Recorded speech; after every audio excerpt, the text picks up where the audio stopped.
కాంగ్రెస్ మేనిఫెస్టోపై విమర్శలు గుప్పించారు కేంద్ర మంత్రి కిషన్ రెడ్డి. ఇచ్చిన హామీలు అమలు చేసేందుకు కాంగ్రెస్ పార్టీ కార్యాలయాల్లో నోట్లు ముద్రించే మిషన్లు పెడతారేమోనని ఎద్దేవా చేశారు.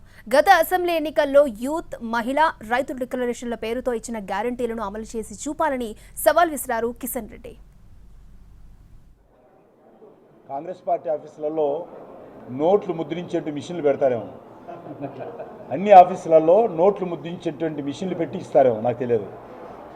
ఒకటి, నేను ఈ సందర్భంగా కాంగ్రెస్ పార్టీకి మనవి చేస్తా ఉన్నాను. గత శాసనసభ ఎన్నికల్లో schedule caste declaration, youth declaration, రైతు డిక్లరేషను, మహిళా డిక్లరేషన్ పేరుతో ఏవైతే హామీలు ఇచ్చారో,